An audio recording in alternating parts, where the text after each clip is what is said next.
O varejo farma brasileiro apresenta números invejáveis, bem acima de quase todos os setores da economia nacional, inclusive durante a pandemia. Esses números impressionam tanto que exigem super especialistas para colocá-los em seu devido contexto. É o que faz o nosso entrevistado de hoje, o diretor de relacionamento com parceiros estratégicos na IQVIA, empresa líder global no uso de informações e tecnologias, análises avançadas e expertise humana para ajudar seus clientes a impulsionar a área de saúde das suas empresas. César, muito obrigado por estar conosco aqui na revista interativa BC Pharma. E eu começo, como sempre faço aqui na revista, pedindo a você um pequeno resumo da sua carreira no mercado farmacêutico antes de chegar à equipe. Claro. Bom, em primeiro lugar, antes de me apresentar, eu gostaria de agradecer imensamente aí o convite da BC Pharma para esse bate-papo aqui, né, sobre o mercado farma. De fato, na IQVIA, nós reunimos um conjunto de dados assim que pode ser bastante relevante para um entendimento de para onde o nosso mercado está indo, os melhores detalhes e tudo. Bom, eu sou César Bentin, para aqueles que não me conhecem, a maior parte não me conhece. Sou nascido na cidade de São Paulo, sou paulistano. Sou publicitário de formação e depois fui me envolvendo com a indústria farmacêutica. Eu entrei ainda bastante jovem, com 23 anos.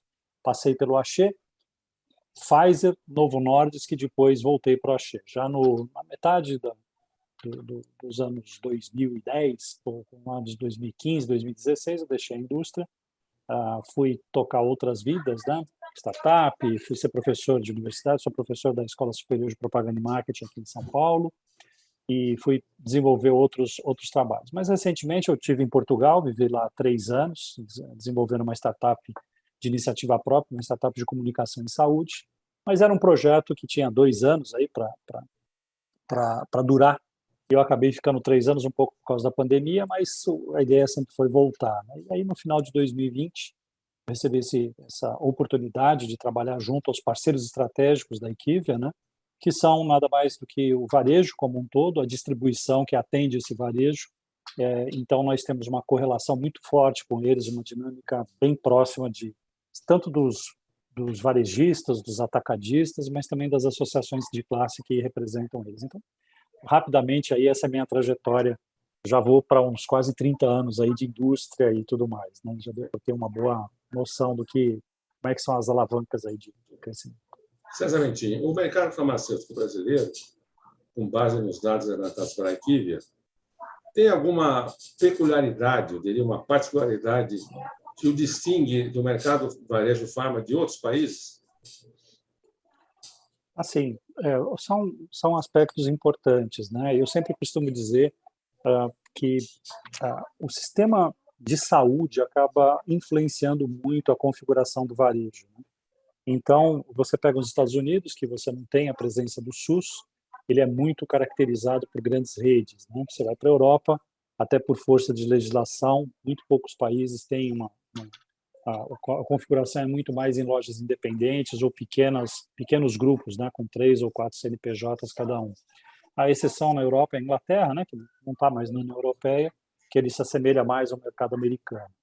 E aí tem outros que são menos comparáveis, né, como a Ásia, o Oriente Médio, etc., que é um pouco mais distante. Mas mesmo assim, o varejo brasileiro, que hoje tem essa configuração, né, de redes Abrafarma, as outras redes que não Abrafarma, o associativismo também, aí, liderado principalmente pela Febrafar, mas também o canal independente, que segue sendo bastante relevante no mercado, né?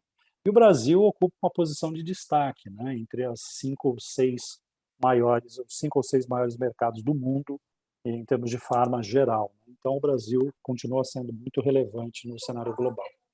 Ao longo desses 2 anos de pandemia, praticamente 2 anos, né, completa agora em março, que números que a IQVIA levantou sobre o varejo que mais impressionaram você, César? Sim, é verdade que quando nós observamos, assim, você dizia na introdução, né, é um mercado muito resiliente. Ele é resiliente, o mercado farma no Brasil é muito resiliente até durante a pandemia, muito até pela sua essencialidade. Então, eu costumo dizer em cada interação que eu faço, não só com o mercado farma, mas outros, que a gente não pode observar apenas os números, né, os crescimentos de vendas, 2 dígitos, etc. Mas as farmácias acabaram segurando uma barra muito pesada, que foi atender uma população que estava assustada, não ia mais ao hospital e precisou ir em algum lugar para buscar orientação farmacêutica, por exemplo, né? O que fazer, como aderir ao tratamento, tirar dúvidas, etc. E a farmácia conduziu, diga-se de passagem, muito bem. E é verdade que isso acabou se refletindo em vendas. Talvez um aspecto importante que a gente observou, e isso não é de pandemia para cá, e vem de um tempo já um pouco mais distante, é o destaque do crescimento da venda de não medicamentos nas farmácias, né? Ou seja, a gestão de salão está sendo cada vez mais relevante e desafiador. Por que isso? Porque quando você pega a gestão de SKUs, de prescrição ou de medicamentos, aí, incluindo os MIPs, você já tem um mix um pouco mais bem definido, né? As lojas, em geral, os gestores das lojas, das redes, etc., eles já têm uma boa noção de curva ABC e tudo. Já quando você vai para não medicamentos, ele é um pouco mais complexo. O número de SKUs é muito mais variado, o sortimento é muito mais amplo, então isso requer um cuidado bastante grande nas melhores escolhas, né? Então você precisa, hoje os gestores das farmácias precisam ser muito assertivos na escolha para esse segmento que vem penetrando cada vez mais. Em termos de unidades, para você ter uma ideia, já sai 39% do movimento na farmácia em unidade já é não medicamentos, né? Você Então, inclui de aí, fato, é uma oportunidade. você inclui aí cosméticos, por exemplo, e você Sim, sim. inclui aí vitaminas. Exato. Nós temos que, na Equiva, nós temos algumas determinações, né? Medicamentos, e aí inclui-se os medicamentos tarjados e os MIPs, e o que nós chamamos de não medicamentos. E aí nós agrupamos com o PEC, que é Personal Care, que aí entra todo o setor de perfumaria, o PAC, que é cuidados ao paciente, aí são produtos mais voltados ao PEC e cuidado, como PAC, né? PEC e teste de PAC. PEC e PAC, Uhum. teste de diabetes, por exemplo, teste de gravidez, entre outros, né? A cesta grande. Depois entram os OTCs, que nós chamamos, que são basicamente Os vitaminas de MIPs, baixíssima os dose. MIPs, né? Não, os MIPs eles estão em Não? Ah, medicamentos. Eles sim. estão em Ah, sim, medicamentos. sim. O OTC são as vitaminas, os nutracêuticos de baixa dose. Por exemplo, agora na pandemia, foi uma vedete dessa categoria foi a vitamina D de baixa dose, né? Até 200 UIs. Sim, sim. E, por último, os nutricionais, né, que nós chamamos que são os leites, principalmente impulsionado agora mais recentemente pelos produtos como o Nutrem, por exemplo, que vem com uma dinâmica bastante acelerada de não só de lançamentos, mas também de esforço promocional. Então, essa é a gama de produtos que nós chamamos de não medicamentos. Há um aspecto relacionado hoje fortemente ao varejo farmacêutico que talvez não possa ser expressado em números, mas você deve ter a sua visão. Hoje a palavra de ordem, o ícone, é assistência farmacêutica, atendimento, cuidado, enfim. Fazer as farmácias, o que elas fizeram, em parte, na pandemia, estender isso como o primeiro cuidado de saúde do paciente brasileiro, que tem uma farmácia na esquina e não tem um SUS, não tem um hospital, não tem um plano de saúde. Na sua visão, isso é viável ou é um pouco utopia isso para o mercado farmacêutico brasileiro? Não, eu creio que não só é viável, como já é uma realidade em muitos pontos, né? Acho que se a gente pegar o papel da farmácia muito tempo atrás, né, aquela Era farmácia mais assim. tradicional, já tinha essa atenção, né? Agora eu acho que o que nós estamos passando é por um processo de formalização desse movimento que antes era até empírico, vamos chamar assim. Sim. Então já começam a aparecer os números mais consolidados, né, de salas de atendimento mais específicas, onde a pessoa senta, recebe toda a orientação, né? Porque o farmacêutico ele acaba sendo muito importante nessa questão até do autocuidado, né? Você explicar à pessoa o melhor horário para tomar medicação. Então, esse atendimento, esse cuidado, ele tende a ficar cada vez mais formalizado, com métricas de acompanhamento, não só do ponto de vista externo, ou seja, como é que eu mensuro esse relacionamento, esse compliance do paciente com a gente, né? Esse acompanhamento, né? Mas também do ponto de vista interno, o que eu preciso fazer do balcão para trás para que isso aconteça? E é um esforço brutal, porque isso acaba tendo repercussões até do ponto de vista digital. Não, e até repercussões do ponto de vista jurídico, legal, sanitário, porque você sabe que a farmácia tem que ter farmacêutico disponível 24 horas por dia. Se você está atrás do balcão atendendo um cliente que pode demorar um pouco, uma consulta farmacêutica, e isso é tolerável pelos fiscalizadores, pelos fiscais? Será tolerado isso? Eu acho que aí entra muito na questão de user experience, né? Quanto que a farmácia consegue equilibrar a questão sanitária, regulatória, com a experiência que o consumidor Sim. vai ter. Como que ele organiza esse novo ecossistema dentro da farmácia? Como é que ele delibera esses serviços, né? Eu não tenho dúvida que os serviços vão dar o caminho para a farmácia em 5 ou 10 anos. E a pandemia acelerou muito essa necessidade de serviços, né? Na tua palestra no Febrafar Day, o evento da semana passada, né, na Febrafar, você citou que as associações de grandes redes estão crescendo mais do que o mercado, mais do que as farmácias, mais do que o varejo farma. Quer dizer, dentro do varejo farma há uma particularidade que são as associações de redes crescendo mais ainda. Mas as farmácias independentes, se não me engano, você deu um dado desse, ainda são a maioria das farmácias brasileiras, 60% talvez. Como é que explica isso, que elas ainda estão tão resistentes assim diante de um avanço das gigantes? É um fenômeno, eu acredito, ele é um fenômeno do empreendedorismo brasileiro, né, que está enraizado em todos nós, né, e isso acaba passando de geração em geração. Mas o que eu chamei a atenção ali no Febrafar Day, em torno de 60% das farmácias são independentes, mas participação da fatia de faturamento fica na casa de 35%, ou seja, é um bolo representativo, sim, mas para dividir num número, sim, maior. Sim. Qual que é o grande desafio da farmácia independente? É a profissionalização, né? Quer dizer, cada vez mais o consumidor exigente ele vai demandar atendimento melhor, com sortimento mais adequado, e tudo isso vai permear essas relações entre os consumidores e o independente. Então, o primeiro ponto é empreendedorismo nato do brasileiro, de continuar, ainda mais num segmento tão importante para a economia do Brasil, como o setor de saúde como um todo, e a farmácia tem um papel no sistema de saúde, sim, como um todo, e apontando aí para um desafio para esses empresários continuarem com a sua participação, seja em número de unidades que atendem as populações, mesmo em cidades menores, né?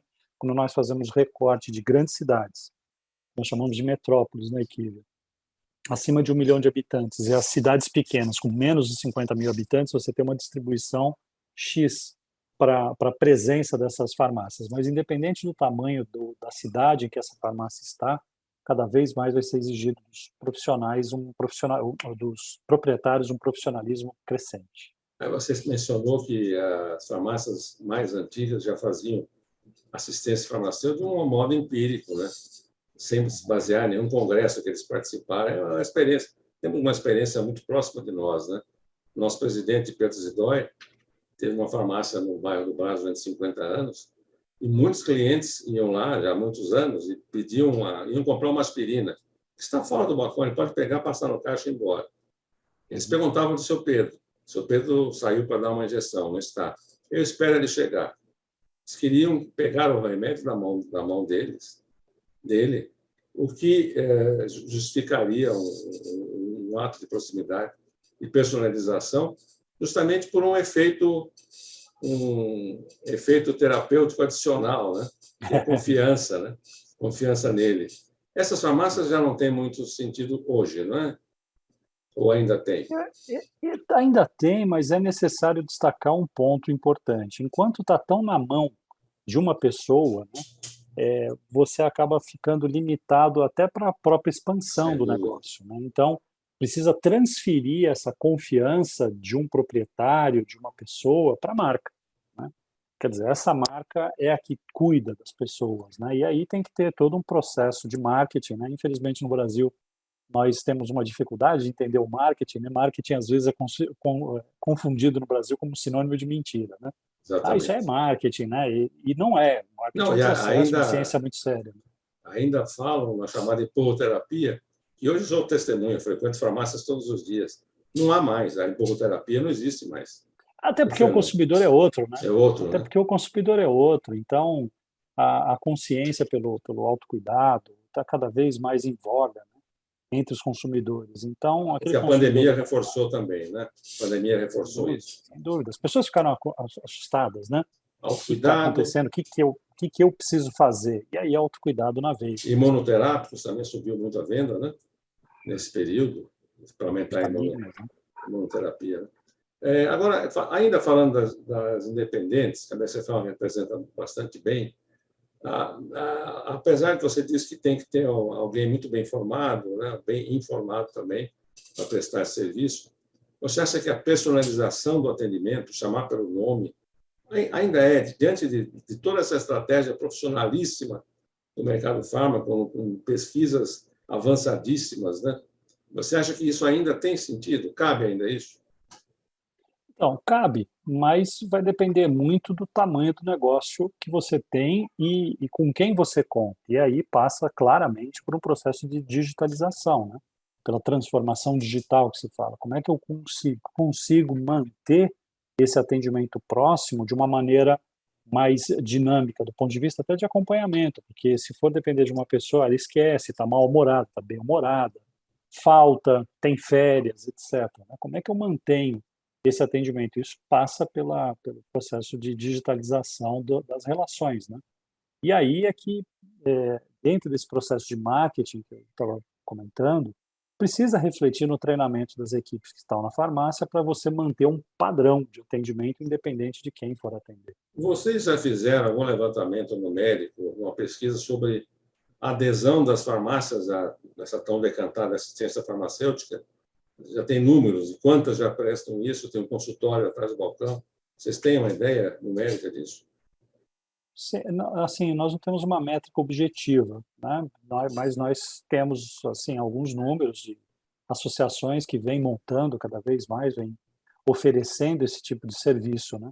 Mas hoje uma sala de atendimento ao consumidor já deve passar de 2.000 lojas aí pelo Brasil afora, né? É um princípio, quando É você uma fala de amostra, né? 86 mil, é É. uma amostragem importante, mas quando você se depara com 86 mil farmácias, 2.000, que seja 5.000 lojas já Por enquanto oferecendo uma é sala específica, 2%. mas é É. o 2 ou 5%, o número que você fala ainda é uma tendência, né? Se ela vai se confirmar, é uma questão de tempo até para que cada um dos canais, como nós falamos, inclusive independente, consiga encontrar o seu modelo para poder absorver o melhor que esse tipo de serviço pode oferecer. Uma curiosidade minha, vocês naturalmente fazem pesquisas em campo, né? No campo, vocês vão até as farmácias. Vocês são bem recebidos nessas 86 mil farmácias? Claro que vocês só abordam uma pequena amostra disso, né? Talvez sim, nem 2%, que são quase 2.000 farmácias, é muita coisa. Mas vocês, em geral, os seus pesquisadores, não sei se vocês usam esse nome, mas os seus profissionais são bem recebidos por uma pesquisa? Hoje em dia, até pelas leis, né? Bom, a IQVIA faz esse trabalho no mundo inteiro, e aqui no Brasil não é diferente, mas a recepção ela é boa e ela demanda, anteriormente ao início da pesquisa, a um consentimento mais global, né, da companhia que está sendo chamada para responder a pesquisa. Então, tem uma série de aprovações para quem estiver respondendo ter o conforto e ter a segurança de que a Lei Geral de Proteção de Dados, por exemplo, está sendo observada, né? Então, em geral, nós não temos problema exatamente por essa amarração que nós fazemos por todo o processo para não ter nenhum problema de Mas legitimidade da informação. você é diretor de relacionamento com parceiros estratégicos.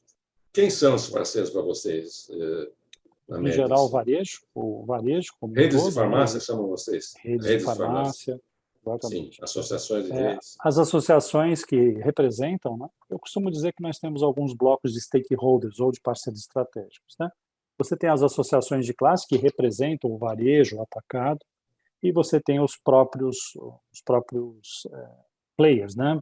Vocês Como, têm, permanentemente, vocês têm pesquisas novas, números novos sobre novos aspectos, permanentemente. Não há um período, não temos sido demandados, então não temos nada novo para apresentar. Você sempre tem alguma coisa diferente, sempre, números diferentes, sempre. atualizados sempre. Tem assim o acompanhamento de mercado, que vamos dizer assim é o grande a grande demanda, né?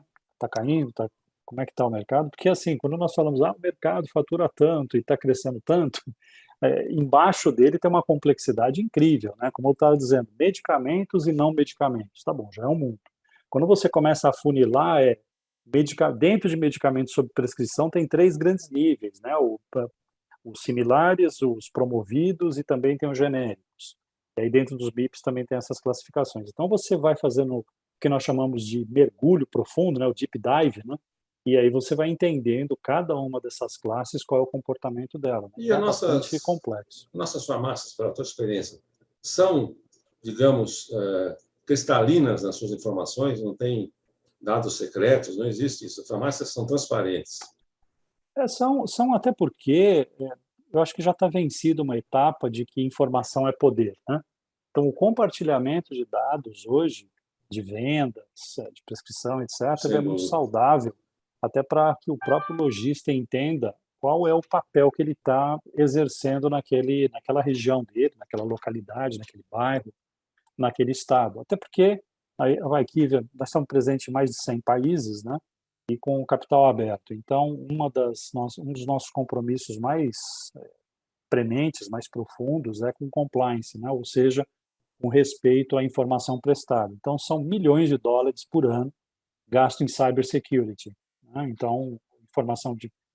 obviamente que você nunca consegue prometer 100%, porque os Ah, hackers estão aí todo dia sim, atacando, mas eu diria que hoje nós temos, em termos de venda, em termos de demanda, uma cobertura de mais de 98%, quase 99% de tudo que se comercializa, né, sim. no ambiente farmacêutico. Então, eu acho que já é uma página virada, o entendimento de que o compartilhamento desses dados é muito saudável até para o Claro, desenvolvimento. sem dúvida.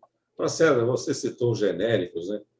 Já tem mais de 20 anos, né? Que foi introduzido no Brasil, um fenômeno espetacular de vendas. Prometia ocupar metade do mercado e não chegou a isso, chegou acho que 30 e poucos por cento. Como é que você vê hoje os genéricos, o comportamento de vendas hoje na média nacional, Uhum. em comparação com remédios de marca e similares? Olha, continua sendo um segmento muito importante, muito competitivo. É verdade que, né, se você for olhar o ciclo de vida dessa categoria, ele foi uma certa explosão, depois você começa a entrar numa zona de mais equilíbrio, mas longe de dizer que os genéricos estão numa zona de declínio.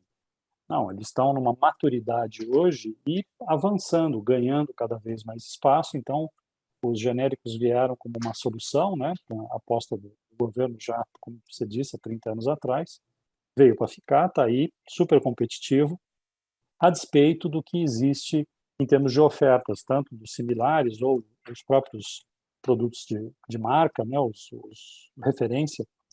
Então, ele fez também, além de dar mais acesso, ele também promoveu uma maior competitividade, né, entre os outros players do mercado. Então, eu vejo o genérico mesmo como uma dessas âncoras, né, que nós temos no mercado como uma moeda de equilíbrio mesmo, de acesso e equilíbrio de competitividade. Você citou, nós citamos a marca, né, remédio de prescrição. Eu perguntaria a você, não sei se você tem dados sobre isso. O consumidor brasileiro e os médicos que prescrevem ainda têm algum preconceito contra os genéricos e exigem marca? Vocês têm números sobre isso?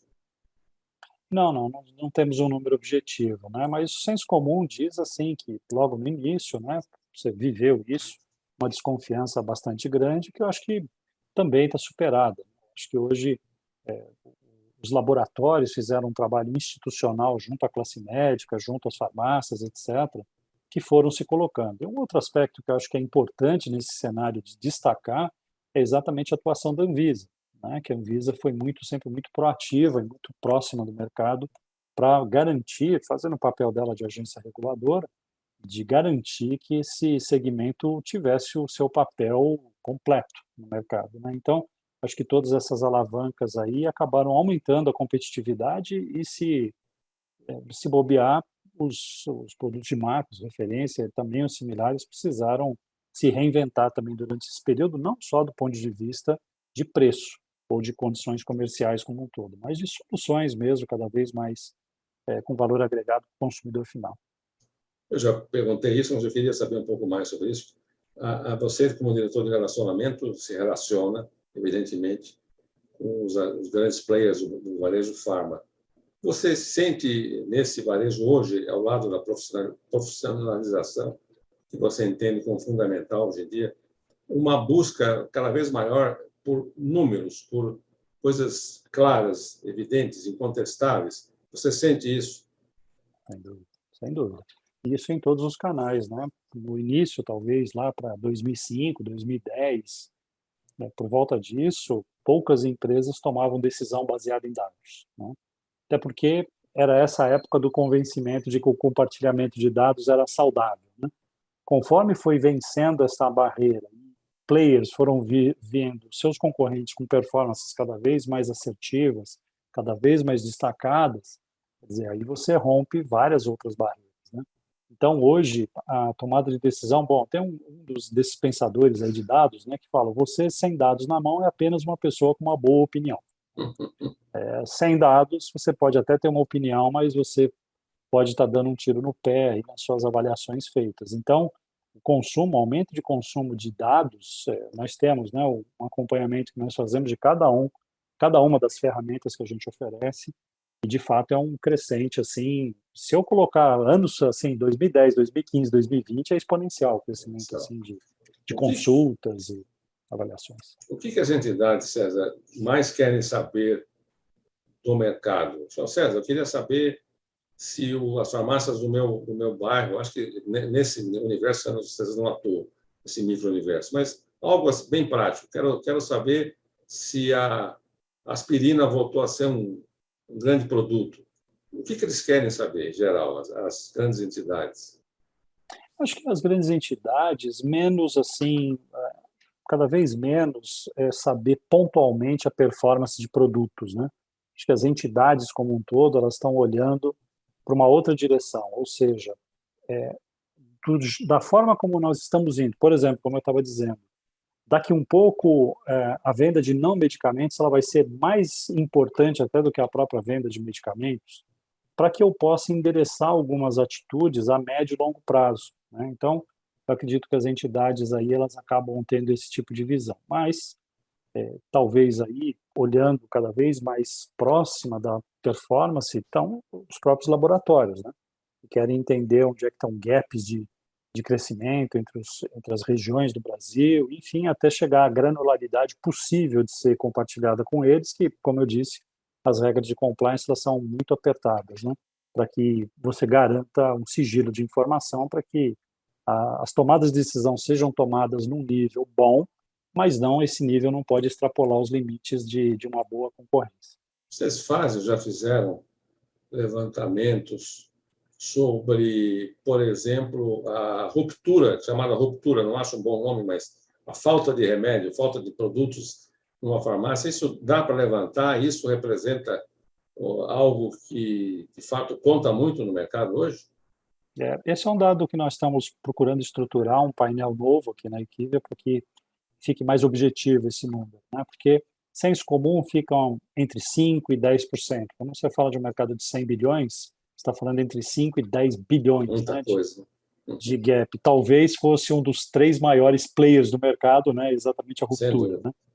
Claro. Então, nós estamos, sim, desenvolvendo umas ferramentas mais objetivas para você ter essa mensuração. Mas, olha, em senso comum, vamos, a despeito dessa melhoria de processo, que ela é necessária vir para o mercado, mesmo com a pandemia, e aí toda a cadeia, desde a importação do princípio ativo até a entrega, a dispensação na farmácia, durante um período tão crítico como a pandemia, você não houve uma grita da sociedade com falta de produto, né? Então, pontualmente pode ter acontecido aqui e ali, e isso precisa ser melhorado do ponto de vista de gestão e de operações das empresas, mas sem dúvida alguma nós temos um segmento extremamente capaz, extremamente competente para gerir toda a cadeia logística, né? Eu acho que um lado da pesquisa que importa mais é saber que grupos de medicamentos estão vendendo mais. Então, você não correu o risco de não tê-los, né? A lista da ABC Pharma de preços tem de 12 a 15 mil produtos. Você não pode ter isso numa farmácia, tudo isso. É impossível. Você tem que fazer escolhas para ter mais ou menos. Às vezes tem uma caixinha de um remédio. Se vender hoje, à noite não tem mais. Então, não é fácil. Não é fácil. Eu acho que você tem que acompanhar, as farmácias têm que acompanhar, mesmo as pequenas, pesquisas nesse sentido. O que está vendendo mais, para não deixar faltar o que vende mais. Porque ele vai para outra farmácia, talvez não volte mais. Hoje é um fenômeno geográfico. A pessoa pode ter uma farmácia do lado de casa, que ele frequentava. Mas ele vai trabalhar, e lá no trabalho tem muito mais, tem muito mais negócios e possibilidade de negócios. ele tem uma farmácia que tem o que não tinha na casa dele. Ele passa a frequentar aquela. É isso que vocês veem também? Exatamente. Até porque hoje uma frustração pode ser atendida em menos de 500 metros entre uma farmácia e outra, né? Dependendo da Eu, localidade que você é, está. Então, essa questão da disponibilidade de estoque ela é muito crítica, né? eu, Então, a gestão sobre estive, isso é fundamental. eu estive no Recife há pouco tempo. Fui numa avenida, não sei se é a principal de lá, mas andei, era uma avenida longa, 3, 4 quilômetros. Eu fui uma vez, fiquei impressionado, mas não tinha o número. Aí eu voltei para contar. Eu contei 27 farmácias numa avenida de talvez 3 quilômetros no máximo, sendo que em duas ocasiões havia três, uma do lado da outra, vizinhos, do lado da outra, com marcas diferentes, mas talvez os mesmos produtos, né? E aí eu emendo com uma das últimas perguntas que eu vou fazer a você, César. Você é certamente cliente de farmácia também, né? Você vai à farmácia não para fazer pesquisa, mas para comprar algum medicamento ou não medicamento. O que te chama mais atenção para o bem e para o mal quando você entra numa farmácia como consumidor comum? A mesma coisa para os dois lados, para o bem e para o mal, é o atendimento, né? Essa é fundamental. O atendimento, eu acho que se pudesse escolher um para o bem e para o mal, é o atendimento. Porque a farmácia pode ser um pouco mais escura, pode ter um autosserviço não tão caprichado, vamos dizer assim, mas tudo isso a gente releva se o atendimento no balcão for assim simpático, eficiente, O que cuidadoso. que você não tolera no atendimento? Que já te antagoniza contra aquela loja? Ah, eu poderia destacar várias coisas, mas principalmente a falta de atenção mesmo, né? Porque tudo bem, tenho meus, tenho a minha idade aqui, uma certa sagacidade, mas eu extrapolo isso que se fosse meu pai, se fosse minha mãe, né, fazendo uma Que é o compra maior ali. público hoje, né, da farmácia. Exatamente, exatamente. Então, eu acho que por isso que eu coloquei o atendimento, né, para o bem, né, se uma pessoa é bem atendida naquela hora, por que que eu não vou voltar? E isso amarra um pouco com o que eu estava falando de transferir para todo um corpo de funcionários aquele padrão de atendimento. Esse é o nosso padrão de Isso atendimento. depende de treinamento, né?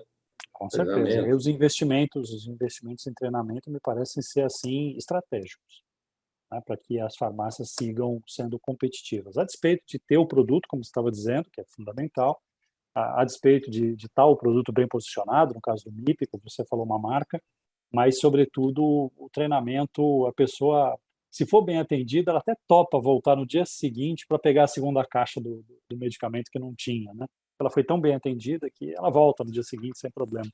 Agora, se ela for mal atendida, por mais que ela leve aquelas duas caixas, ela talvez não volte mais, porque não valeu a pena. Sim. Então, Sério, para a talvez fique gente essa. terminar a nossa conversa, bastante produtiva, eu perguntaria a você o seguinte: você já tem alguma indicação dos principais números de 2022, que talvez seja o ano 1 da não, do fim da Covid?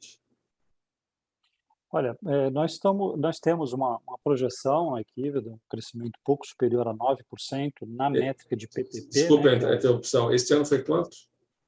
Este ano, o Nós crescimento? fechamos, nós fechamos 2021 com um crescimento de 10,8%. O E varejo todo, varejo farma. o varejo todo, exato. Sim. E essa é a métrica preço praticado pelo consumidor, né? Preço praticado que nós chamamos de CPP, que é o preço ao consumidor. E nós projetamos aqui uma métrica só, que é o que nós chamamos de PPP, que é o preço que a farmácia adquire o produto dos distribuidores ou mesmo quando compram diretamente dos laboratórios. E esse crescimento, é lógico que é um ano muito complexo, um ano complexo do ponto de vista de macroeconomia, política, etc. E nós colocamos em torno de 9%, 9,5%.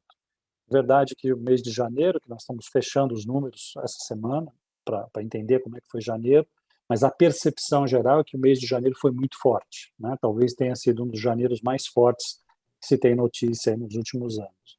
Então, isso dá um arranque, mas a sustentabilidade desse arranque ao longo do ano, ainda, do nosso ponto de vista, é bastante cuidadosa, né? Essa análise para que nenhum empresário tome uma atitude mais ousada, né, e um momento tão complexo que nós estamos vivendo da economia. Veja, nosso PIB, a perspectiva é de crescimento, se tudo der certo, na casa de 1%. Né? Então, nada de novo em relação aos últimos 5 anos. Então, crescer surfando na onda da economia, difícil. Você vai para a inflação o dobro da meta do governo, não tem muita perspectiva de mecanismo que a gente possa lançar a mão para que isso seja satisfeito. Maior inflação, menos dinheiro no bolso da população. O dólar também pressionado. O dólar pressionado leva as indústrias, que têm 90% do seu insumo farmacêutico importado, tem esse outro peso que pode limitar a capacidade da indústria de prover acesso via os seus medicamentos em função do custo que ele tem. Taxa de desemprego, teve um arrefecimento no final do ano passado, criamos 2,5 milhões de empregos por volta disso.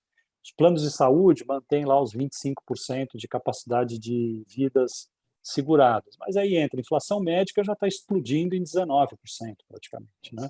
Eu lembro que no ano passado tiveram muitos planos de saúde que reajustaram para baixo, né? Teve uma redução aí no plano de saúde. Esse ano a conta está vindo na medida de entre 15% e 20% de crescimento, né? Porque a inflação médica é o que acaba puxando esses dados. Então, é um ano muito complexo para a gente ser muito otimista. A despeito disso, nós temos o IBGE, né, que faz essa leitura, ele faz uma métrica de índice de atividade de diversos setores varejistas, né, no Brasil. Calçados, eletroeletrônicos, etc. E você tem uma base de 100%, né, e quem está em cima do 100% é nível de atividade neutra, andando de lado. E o nosso segmento farmacêutico ele ficou constantemente acima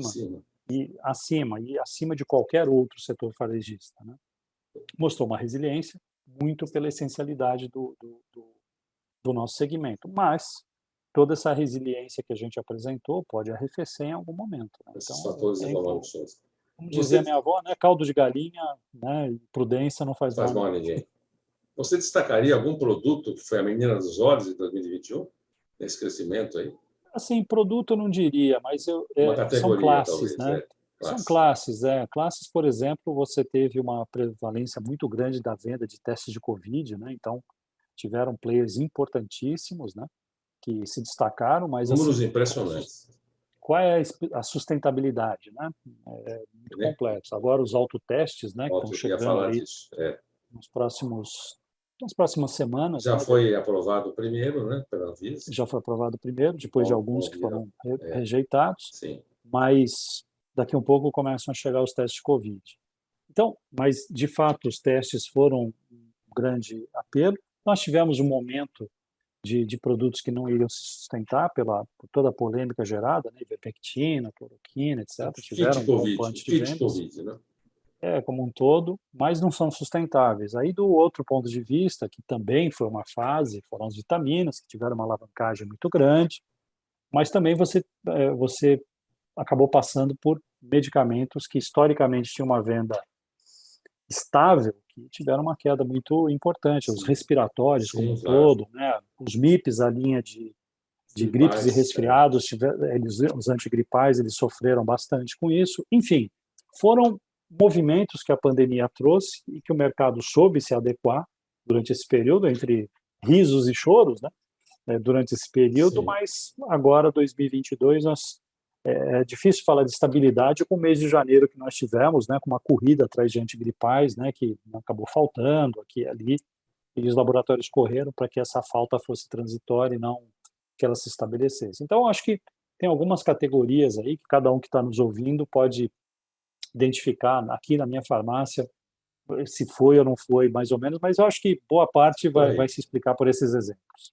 César Bentin, diretor da Equivia, muito obrigado por sua presença na revista interativa ABC Pharma e até breve, porque os números vêm aí. Muito obrigado mais uma vez. Um abraço ao Pedro, sempre conduzindo com maestria a ABC Pharma. Muito obrigado, até a próxima. Obrigado a você, querido. Obrigado.